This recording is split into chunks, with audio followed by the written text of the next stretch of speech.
Hey everybody, how you guys doing? Jim from the Ping PT here. Again, if you like the video, give it a thumbs up. That really helps the channel to grow. If you haven't yet subscribed to the channel, please do. I give a lot of free information here to help all of you start to move forward in recovering from chronic somatic symptoms. That includes chronic pain and a whole host of other physical ailments that are not medically produced, meaning they're not structurally or organically produced. And there's a whole host of them. And these conditions, everybody, are related to your autonomic nervous system. And we're going to go over this today a little bit more in a way I like to explain this to people to help you all understand this. And this will at least get you started in a deeper understanding of how this works. Remember, you have a very complex brain. We're still trying to understand and learn more about the brain, the areas of the brain that are implicated in chronic somatic conditions. And think your brain is a supercomputer. It stores all your information, your memories, things that are unconscious. It holds your patterns, your program, your processes. It runs your body, regulates your breathing, distributes your blood throughout your body, digests your food. It does so many things, right? It's also picking up information from your environment through your senses. It is really a supercomputer, very complex. And we're still trying to understand and learn the intricacies of our brain. But when that brain comes down, and as it comes out of your head, literally down into your neck, and starts to go in your body, what happens here is it bifurcates. So the brain has innervations or connections to your autonomic nervous system. We're going to go over this today. The autonomic nervous system branches off from the limbic brain, okay, and from the hypothalamus, the control center, which is again linked up to all parts of your brain. And as it comes down into your body, you only have two branches. So this is where we can start to go downstream a little bit and say, okay, we can understand this more a little bit downstream. It makes it a little bit easier to conceptualize and think what the heck's going on here. So your brain sends signals through your autonomic nervous system into your body. Autonomic nervous system innervates all the organs, innervates your entire body. That's why you can have multitude of symptoms. And again, where does it go? It goes everywhere. And it only has two branches. It has sympathetic and parasympathetic. So let's talk about this. I'm going to share my screen with you and go through today a little bit of understanding about your autonomic nervous system and how I think it helps to get out of your brain and down into understanding this nervous system. And we think about these two branches. You've got parasympathetic and you got sympathetic, right? You look at the human nervous system here. Again, off a complex brain, as it goes down, it innervates all over your body here from your central nervous system through your peripheral nervous system. These two systems here work in opposite ways. As you can see here, they have innervations to all the different organs and tissues of your body. And that's again why you can see so many different somatic symptoms appear from the same cause. This is also why you can see what's called symptom imperatives, which is when symptoms switch and move to another symptom somewhere else. It's coming from the same cause, which again is the brain and autonomic nervous system. So these two systems here again are opposite. The parasympathetic you can call the brake, and the sympathetic you can call the gas pedal of a car. You can imagine it that way. Parasympathetic is known as the rest and digest part of your nervous system, and the sympathetic is known as the fight flight. The other thing we put into the parasympathetic is called the freeze state. The freeze state is when you're in shutdown mode. We'll talk about that in a moment. So that's deep parasympathetic. But a lot of people are in sympathetic, right? So some of you might be going into freeze, and some of you might be going into fight flight, would be fawn. Highly sympathetic. This is again a highly activated state. And you can think of freeze and fight flight on as the opposite ends of the spectrum on this nervous system scale.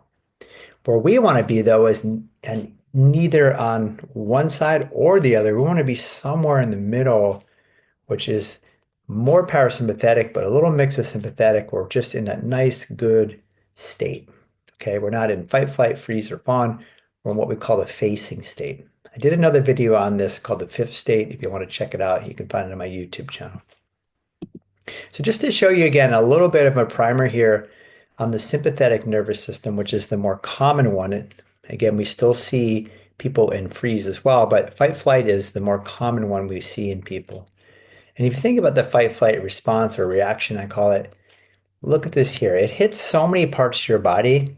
It doesn't mean it's going to hit every part at the same time. It just means certain things could be activated. Maybe you're getting some type of symptom in your ear, like a dizziness, a vertigo, a tinnitus. Maybe it's affecting your eyes. How people literally can't see, almost going blind, floaters in their eyes, affecting their vision. Maybe it's creating a migraine. Maybe it's creating some sinus issues. Possibly your breathing is labored and shortness of breath. Um, Muscles tense or tighten. That means chronic pain anywhere in your body. Okay. Possibly heart acceleration and racing heart, skipping beats. And so if you look at all these organs here and different tissues, it can go on, right? IBS, stomach gastritis, chronic fatigue, bladder symptoms, bladder urgency, bladder frequency, and any organ system, okay? So more than what you see here. So you can conceptualize that any particular symptom, immune system, could be affected or contribute to or caused by your sympathetic nervous system if it's in overdrive. And one of the things I mentioned before, and I want to highlight it here today, this is a little bit of evidence for you, evidence of the week here, is that when they did a study on this and this meta-analysis in 2016, they reviewed a lot of data, everybody, like over 17,000 studies here. And they looked at what's called heart rate variability, okay, in all chronic pain conditions, not just fibromyalgia, but across the board. And heart rate variability is a measure of your autonomic nervous system, okay? What's going on? Is the person in sympathetic, parasympathetic? Where are they? And what they found, the results from this meta-analysis reflected a consistent, moderate to large effect of decreased heart rate variability. And what that basically means with decreased heart rate variability in people with chronic pain is that there was a decrease in the parasympathetic activation. In other words, increased sympathetic activation in a large number of people. So think fight flight now. Again, majority of people go into fight flight. Some of you will go into freeze. These states are protective. You need to understand this. They're reactive. They're stress reactive states. They're distressing. They're uncomfortable. They're symptomatic. But in and of themselves, they are not dangerous. This is the take home again. They're protective. If you go into a freeze state, a shutdown mode, disassociation, of chronic fatigue state, feeling immobilized, you are not in any danger. In fact, your brain is trying to protect you, believe it or not. And the same thing with fight, flight, and high sympathetic. The brain is going into some distress and stressed state. And so we'll talk about this in a moment where we want to go, because where we go, where our brain takes us, tells us where we need to go to come out of this. Okay. So again, the conclusion here from the author is the obvious question that we now face is how these findings and implicated mechanisms may inform clinical practice. And that's why I'm sharing this with you all, so that you can start to utilize this. And again, if you need more help in this, please reach out. This is what I do now for a living, because I want to help all of you get back to life. We need to make the switch. Now, some of you are going to have to switch from the sympathetic, more of you, into more a parasympathetic state. You're in too much fight flight. This is, again, we'll talk about this in the next slide. And some of you are going to have to switch out of deep parasympathetic freeze state, shutdown mode, and get going. You're going to have to flip up into more activity, okay? More mobilization, more movement, okay? Getting energy going. Just depends where you are, depends where your nervous system is. And somewhere we want to be, we want the switch to be like sort of like in the middle here. It's not flipped deeply one way or the other. It's not a bipolar. It's not the opposite. It's just right in the center. We call it a sweet spot, a middle zone where you feel safe, grounded, secure, relaxed, capable, able. This is the sweet spot of your nervous system we want to get to. This is when you feel your best, and this is also when healing takes place. So I always tell people, look, Get out of your head, get into this nervous system because there's two branches. It makes it a lot easier to understand where are you? Because where you are here on what I call the nervous system scale, I created this.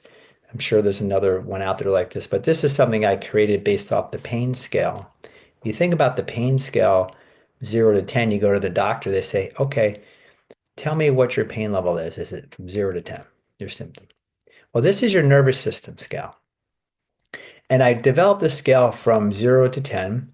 And if you look at 0 to 1 down here, if you're down here, this is freeze. This is shut down. This is no energy. I got zero. I got nothing in the tank. I'm flat. I can't get out of bed. I can't get moving. That's deep parasympathetic. And as you come up into this numbers here, you get into what I call the cool blue zone, which is a nice zone to be in. This is a more of a parasympathetic dominant state, but it's not shut down. It's mixed maybe with a little bit more activity, alertness, but also calmness, settledness. And again, this is what we call your rest and digest or restore state. When we can get into this parasympathetic, the cool blue zone, this is when healing happens, everybody. This is what you need to take home from today. You can't fix this. And the more you try to fix, fight, get rid of these symptoms, you're probably going to go here. And then maybe even go into the shutdown because you realize, oh, it's not working. I'm just hopeless now. I'm just depressed. I might as well not even try anymore. And you go to freeze. Or you stay in this stressed red zone. I call this the red zone here. The question for you is, where are you on the scale? Where do you live on the scale a lot of your day? You can go up and down throughout the day, but where would you say you are? You're in the cool blue zone here, somewhere in the middle zone, where you're in a calm, peaceful, aware, relaxed state, settled, enjoying your day, having some fun, taking it easy, taking things in stride, smiling, enjoying, curious, still, quiet mind, right?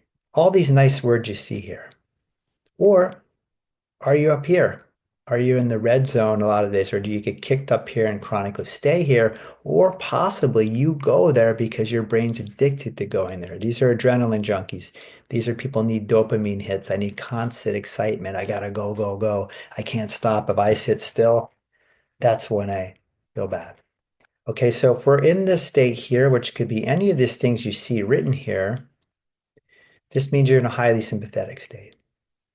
Okay, so where you are on the scale tells you where you need to go. There's your answer. Your answer comes from what you number you put down here. If you're in a highly sympathetic fight flight state, you need to exhale. You need to deflate that balloon. You need to relax. You need to calm down. You need to move down here. And when you move to that nice, calm, soothed, settling parasympathetic state and you get your nervous system there, you're good. Everything is going to go away. Your symptoms are going to go down. You're going to start feeling better. Maybe not right away, but in time you will. I promise you, it has to happen because now you're in this healing state. You're in the restoration state. Your chemicals are different. Your nervous system's now in a digestive mode, is breaking down stress. It's not producing stress like it is up here. And if you come out of freeze now where you're shut down, you're immobile, there is no activity, digestion shut down, or I have no energy, chronic fatigue. As we get going into this, we have more energy, but it's good energy. We feel more settled, more relaxed. Now remember, freeze, fight, flight, and also fawn, which isn't listed here, but fawn is can be also sympathetic. They are stress reactive, but also stress protective states. Okay, meaning we go into some emotional reactive state, but the brain is doing this because it feels threatened. It feels under danger. Okay, and that's why it goes there. And if we stay there too long, that's when we can start to notice problems. Or we don't come out of it, or maybe just quite possibly we ramp ourselves up further. Let's say the brain gets shot up into the red zone here, into a highly sympathetic state, and you start stressing out more about your symptoms or stressing out more about what's going on, where you're just going up further. And if you go up to a 10, that means you're overwhelmed. that means you're at the end of the line. And then you can go from a 10 to a 0. You can literally shut down at that point. So you can go up and down the scale. We don't want to be living in extremes, do we? If we're in an overwhelmed state, that's just way too much sympathetic activity. We have to get a sense of calming down. You might need to make some changes in your life, learn to calm yourself down. Or if you need to get out of this freeze state down here, you've got to start moving. Okay, it's not that complicated. That's why I love the autonomic nervous system. Two branches. We're looking to get into the sweet spot, the settled spot, the calm spot. The way to move forward in what we call facing state. Facing. That's your state of optimal living, most peace, prosperity, settledness, health, mental, emotional, and physical health when we're in the nice, good parasympathetic state. So I hope this is helpful, everybody. It can help distill down to you to your understanding of this and how this works from a brain and nervous system level. And it makes it a little bit simpler to see in terms of where you want to go and also where you are. You can use this nervous system scale daily to do a check-in with yourself. And you can see where you typically go, and then you can learn to move into more of that safe, relaxed, good parasympathetic state. Take care, everybody. We'll see you next time.